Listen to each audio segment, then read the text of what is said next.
नहीं बनी। यानी परमेश्वर चाहता है कोई भी व्यक्ति संसार में अकेला ना रहे।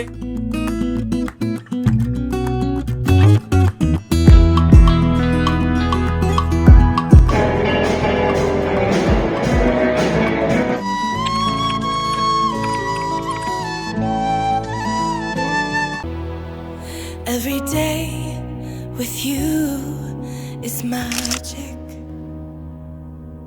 Every kiss is better than the last.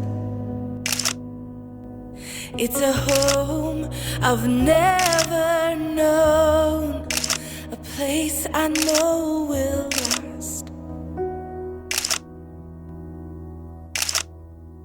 For a lifetime of I love yous, two hearts, one beat. You whisper to me, be mine. For a lifetime, it's the little things that make our hearts meet. It's like I can hardly breathe when you say my name. I know we've waited and we've prayed, and here we are for a lifetime.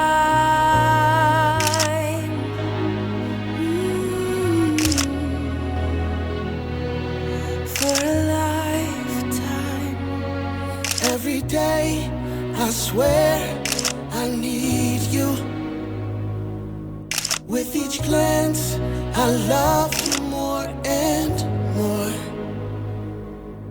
Our walls came crumbling down. Now hand in hand we soar.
क्या है ना, शादी क्या है ना।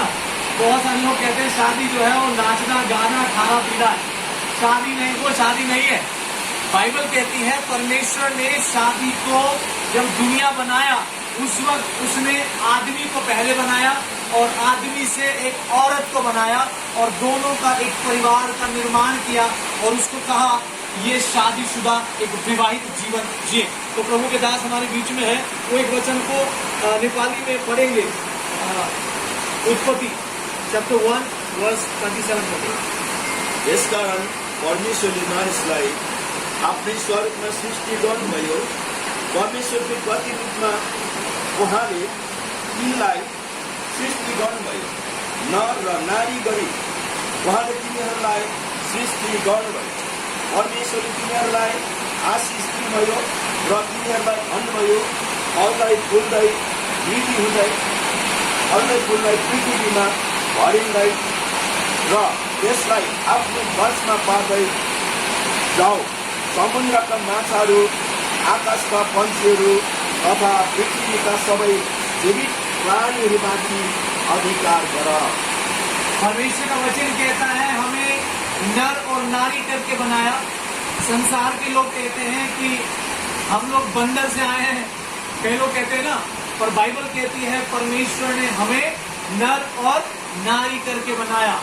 और परमेश्वर का वचन कहता है नर को बनाया मिट्टी से और उसके अंदर अपना जिंदा सांस को फूंक दिया और उसकी पसली से औरत को बनाया, यानी हमारी वाइफ को बनाया जो दिल के करीब रहती है। यानी परमेश्वर चाहता है ये हस्बैंड वाइफ जो जोना और शीला का जो परिवार आज से शुरू हो रहा है, और जितने लोग यहाँ मैरिड है इस बात को ध्यान दीजिएगा, शादी परमेश्वर ने बनाया है और ये परमेश्वर के लिए सिरजी गई है। दूसरी बात हम लोग पढ़ेंगे उत्पत्ति 2 उसका 21, 22 और 24। यसकारण परमप्रभु परमेश्वरले मानिसलाई मस्त निद्रामा पार्नुभयो र उनी निधाएको बेलामा उनका करङहरूमध्येको एउटा निकाल्नु भई त्यसको ठाउँमा मासु भरिदिनु भयो। जुन करङ परमप्रभु परमेश्वरले मानिसबाट निकाल्नु भएको थियो त्यसबाट एउटी स्त्री बनाउनु भई मानिस कहाँ ल्याउनु भयो। मानिसले भने यो त मेरै हाडको हाड र मासुको मासु हो। और वो उसकी पत्नी बनी। यानी परमेश्वर चाहता है कोई भी व्यक्ति संसार में अकेला ना रहे, बिना शादी के ना रहे, क्योंकि शादी इसलिए बनाई गई ताकि हम अनैतिकता से बचे रहें। इसलिए एक व्यक्ति का अकेला रहना ठीक नहीं। परमेश्वर का वचन कहता है इब्रानियों 13:4 में शादी क्या है? सबैका बीचमा विवाह चाहिँ आदरणीय होस्, वैवाहिक सम्बन्ध नबुटियोस्, किनकि दुराचारी र व्यभिचारीहरूको इंसाफ परमेश्वरले गर्नुहुन्छ। परमेश्वर का वचन कहता है विवाह जो है वो एक बहुत आदर की बात है, एक ऑनरेबल चीज है। आज के समाज में अगर आप जाएं, मैं एक बहुत अच्छी बात सुन रहा था जब हमारी बहन एक बात कह रही थी अपनी बहन से और जोना से। वो कह रही थी कि शादी एक बार होती है और उन्होंने एक बहुत अच्छी बात बताई, सच में शादी एक बार होती है और शादी बहुत ही आदर की बात है। यानी शादी एक ऐसी चीज है जिसमें हस्बैंड वाइफ एक ऐसे रिश्ते को इस संसार में लेकर आते हैं जो उस परमेश्वर को महिमा देता है और समाज के अंदर वो एक ऐसे परिवार का निर्माण करते हैं जो सच में जिस बात से हमारा बनाने वाला खुश होता है और परमेश्वर इस बात को बताता है। और मैं सिर्फ 2 बातों को बताऊंगा, उसके बाद पास्टर जी हमारे बीच में है, वो दुआ करेंगे। इफिसियों उसका 5, 22, 24 और उसमें लिखा है एक हस्बैंड और वाइफ की जिम्मेदारियां क्या हैं शादी के बाद। पत्नी हो प्रभुको अधीनमा रहे जस्तै आफ्ना पतिको अधीनमा बस, किनकि पति पत्नीको शिर हो, जसरी ख्रीष्ट मण्डलीको शिर हुनुहुन्छ, जुन मण्डली उहाँको शरीर हो र उहाँ स्वयं त्यसको मुक्तिदाता हुनुहुन्छ। जसरी मण्डली ख्रीष्टको अधीनमा छ त्यसरी नै पत्नीहरू पनि हरेक कुरामा पतिहरूको अधीनमा रहन्। परमेश्वर का वचन कहता है एक पत्नी को अधीन रहने के लिए कहा गया है पति के, और पत्नी को कहा गया अधीन रहने के पति को कहा गया है कि इसको आदर कर, इसको प्यार कर। परमेश्वर का वचन कहता है क्योंकि ये तुझ में से निकाली गई है ना। हाँ, पढ़ दीजिए उसको। पति हो आफ्ना पत्नीहरूलाई प्रेम गर जसरी ख्रिस्टले पनि मण्डलीलाई प्रेम गर्नुहुन्छ यस, र त्यसको निम्ति आफूलाई अर्पण गर्नुभयो।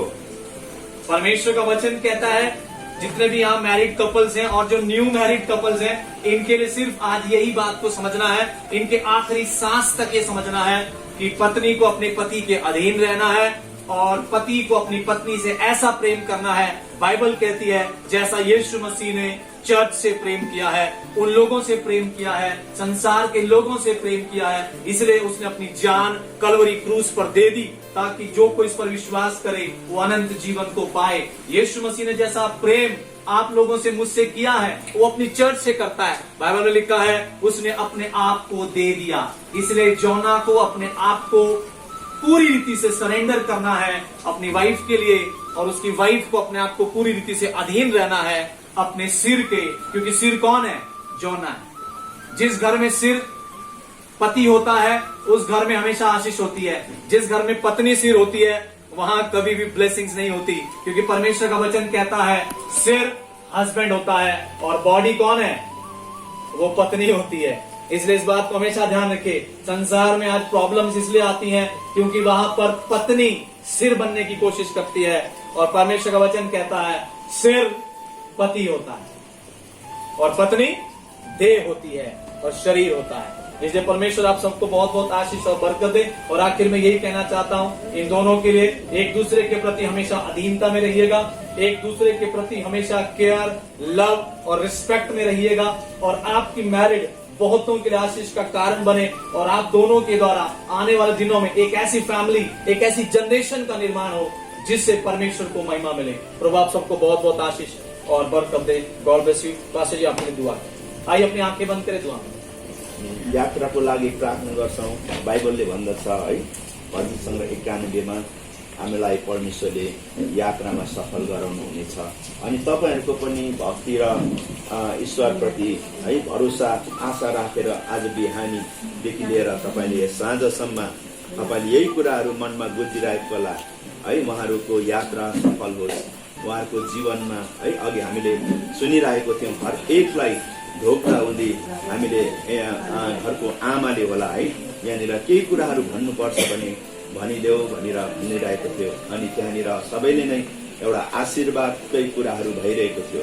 हामी यही बाइबलले भन्दछ, यसकारणले गर्दाखेरि हामी यो अन्तिम घडीमा यात्रामा छौँ भने भजन 91 मा भन्दछ त्यहाँनिर परमेश्वरले स्वर्गदूतहरू पठाउनु हुनेछ, तिम्रो यात्रा सफल हुनेछ, तिम्रो अनिष्ट हुने छैन। बाइबलले भन्दछ भजन सङ्ग्रहको 23 अध्यायमा भन्दछ परमप्रभु तिम्रो गोठाला हुनुहुन्छ, केही घटी हुँदैन, हरियो चरमा चराउनुहुन्छ, सुक्चैनको पानीनिर दोहोऱ्याउनु हुनेछ। अनि उहाँले हामीलाई यसरी दोहोऱ्याउँदै उहाँ एउटा गोठालो भएर हामीलाई दोहोऱ्याउनु हुनेछ। भजन सङ्ग्रहमा लेखेको छ म तिमीलाई एउटा स्वर्गदूत दिनेछु अनि हामीलाई सहायता गर्नुहुनेछ। र हामीलाई यो बाइबलमा लेखेको कुराहरू है हाम्रो माझमा र यस घरमा हामीलाई धेरै सम्मान गर्नुभयो र प्रभुको महिमा होस् र तपाईहरुको घरमा आशिष बोल्छु। हामी एउटा परमेश्वरको सेवकाईमा है छौं, मण्डलीमा एउटा रखवाली छौं। यसकारणले गर्दाखेरि मलाई लाग्छ भजन सङ्ग्रह 132 को 15-16 मा भन्नुहुन्छ तिम्रो परमेश्वरले भन्नुहुन्छ त्यहाँनिर परमेश्वरले तिमीलाई खानपिनको साथमा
next day.